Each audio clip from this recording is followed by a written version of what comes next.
the dancing water, the singing apple, and the speaking bird. There was once an herb gatherer who had 3 daughters who earned their living by spinning. One day their father died and left them all alone in the world. Now the king had a habit of going about the streets at night and listening at the doors to hear what the people said of him. So one night he listened at the door of the house where the 3 sisters lived and heard them disputing. The oldest said, "If I were the wife of the royal butler, I could give the whole court to drink out of 1 glass of water, and there would be some left." The second said, "If I were the wife of the keeper of the royal wardrobe, with 1 piece of cloth I could clothe all the attendants, and have some left." But the youngest daughter said, "Were I the king's wife, I would bear him 2 children, a son with a sun on his forehead, and a daughter with a moon on her brow." The king went back to his palace, and the next morning sent for the sisters, and said to them, "Do not be frightened, but tell me what you said last night." The oldest told him what she had said, and the king had a glass of water brought, and commanded her to prove her words. She took the glass, and gave all the attendants some water to drink, and still there was some water left. "Bravo!" cried the king, and summoned the butler.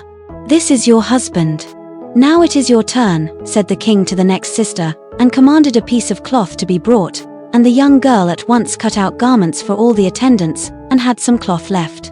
"Bravo!" cried the king again, and gave her the keeper of the wardrobe for her husband. "Now it is your turn," said the king to the youngest.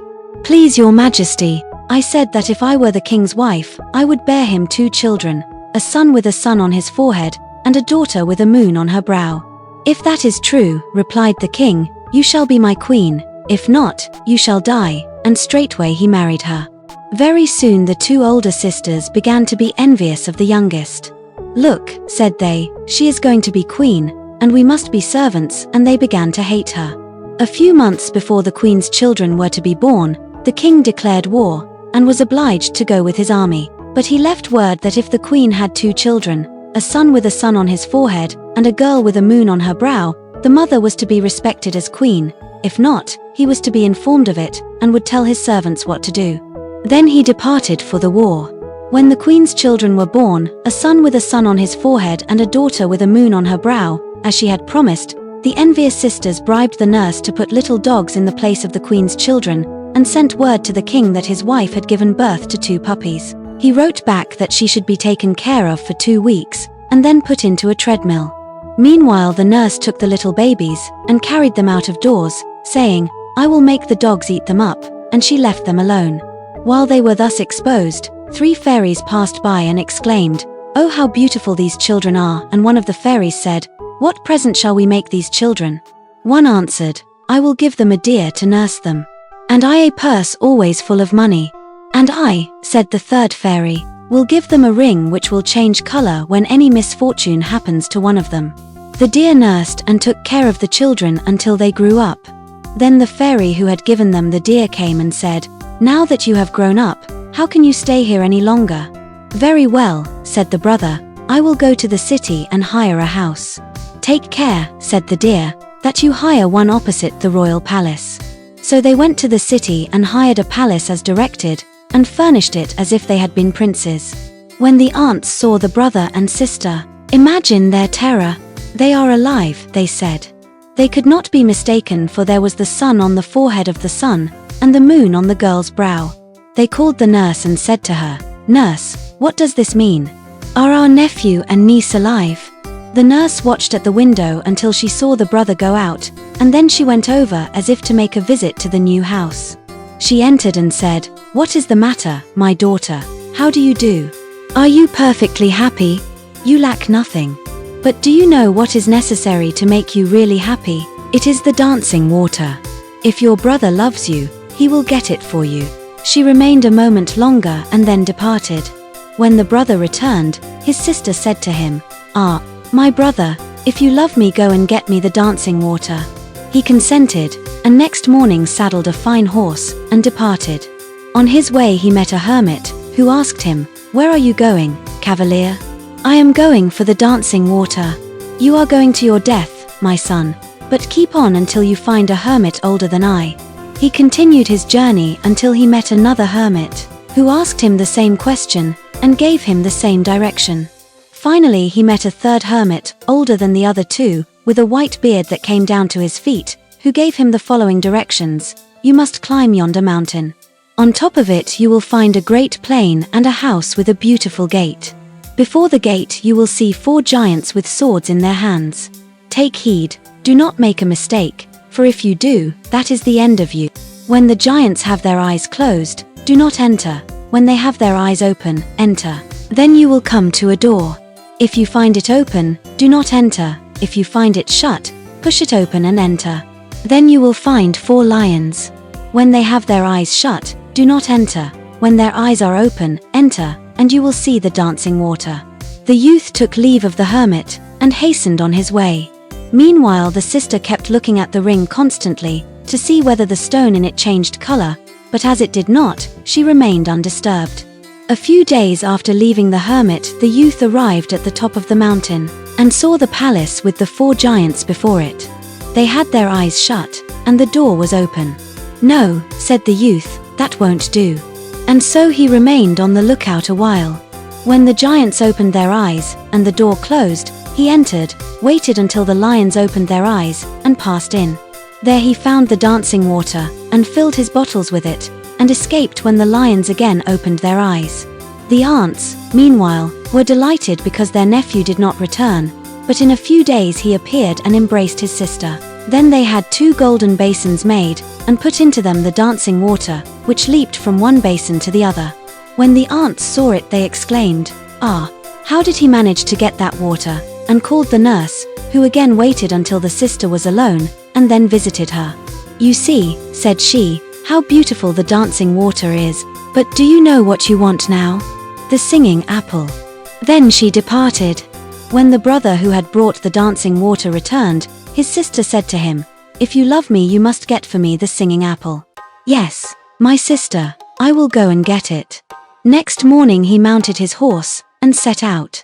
After a time he met the first hermit, who sent him to an older one. He asked the youth where he was going, and said, "It is a difficult task to get the singing apple, but hear what you must do: climb the mountain, beware of the giants, the door, and the lions, then you will find a little door and a pair of shears in it.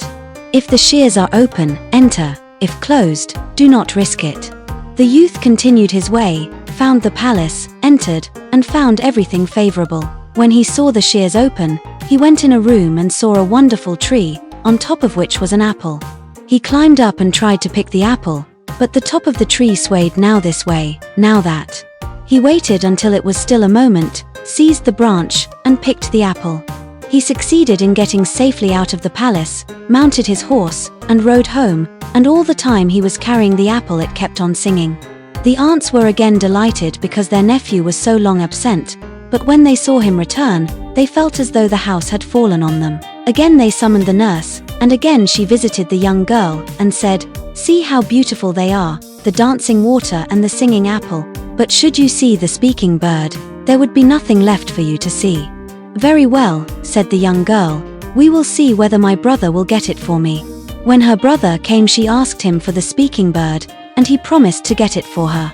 He met, as usual on his journey, the first hermit, who sent him to the second, who sent him on to a third one, who said to him, "Climb the mountain and enter the palace. You will find many statues. Then you will come to a garden, in the midst of which is a fountain, and on the basin is the speaking bird. If it should say anything to you, do not answer.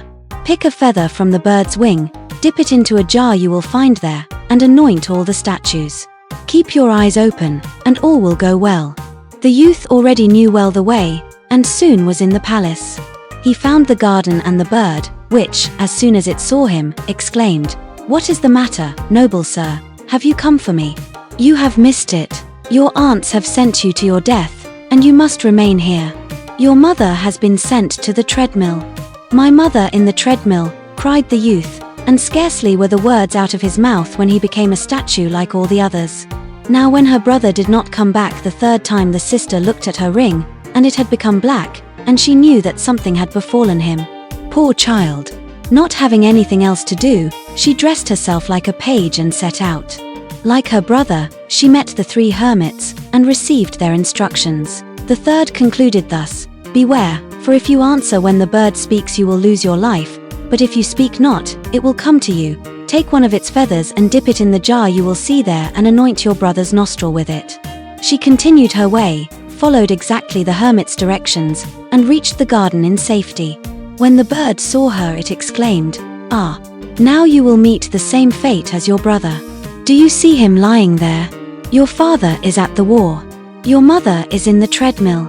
Your aunts are rejoicing." But the sister made no reply, but let the bird sing on. When it had nothing more to say, it flew down, and the young girl caught it, pulled a feather from its wing, dipped it into the jar, and anointed her brother's nostrils, and he at once came to life again.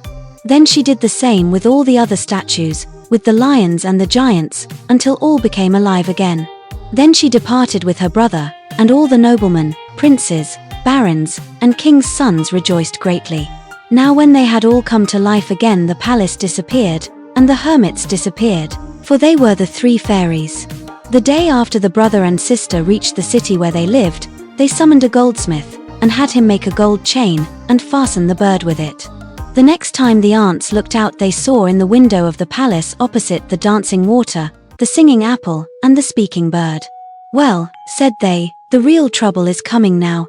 The bird directed the brother and sister to procure a carriage finer than the king's, with 24 attendants, and to have the service of their palace, cooks, and servants, more numerous and better than the king's. All of which the brother and sister did at once. And when the aunts saw these things, they were ready to die of rage. At last the king returned from the war, and his subjects told him all the news of the kingdom, and the thing they talked about the least was his wife and children. One day the king looked out of the window and saw the palace opposite furnished in a magnificent manner. "Who lives there?" he asked, but no one could answer him. He looked again and saw the brother and sister, the former with the sun on his forehead, and the latter with the moon on her brow. "Gracious! If I did not know that my wife had given birth to puppies, I should say that those were my children," exclaimed the king. Another day he stood by the window and enjoyed the dancing water and the singing apple, but the bird was silent. After the king had heard all the music, the bird said, "What does your majesty think of it?" The king was astonished at hearing the speaking bird, and answered, "What should I think? It is marvelous." "There is something more marvelous," said the bird. "Just wait." Then the bird told his mistress to call her brother, and said, "There is the king. Let us invite him to dinner on Sunday." "Shall we not?" "Yes, yes," they said. So the king was invited and accepted, and on Sunday the bird had a grand dinner prepared, and the king came. When he saw the young people near, he clapped his hands and said, "They must be my children." He went over the palace and was astonished at its richness. Then they went to dinner, and while they were eating, the king said, "Bird, everyone is talking. You alone are silent." "Ah, your majesty, I am ill, but next Sunday I shall be well and able to talk, and will come and dine at your palace with this lady and this gentleman." The next Sunday the bird directed his mistress and her brother to put on their finest clothes, so they dressed in royal style and took the bird with them. The king showed them through his palace and treated them with the greatest ceremony. The aunts were nearly dead with fear. When they had seated themselves at the table, the king said, "Come, bird, you promised me you would speak. Have you nothing to say?" Then the bird began and related all that had happened from the time the king had listened at the door until his poor wife had been sent to the treadmill. Then the bird added, "These are your children, and your wife was sent to the treadmill, and is dying." When the king heard all this, he hastened to embrace his children, and then went to find his poor wife, who was reduced to skin and bones and was at the point of death.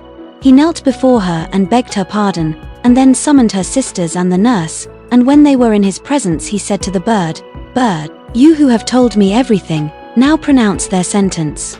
Then the bird sentenced the nurse to be thrown out of the window, and the sisters to be cast into a cauldron of boiling oil.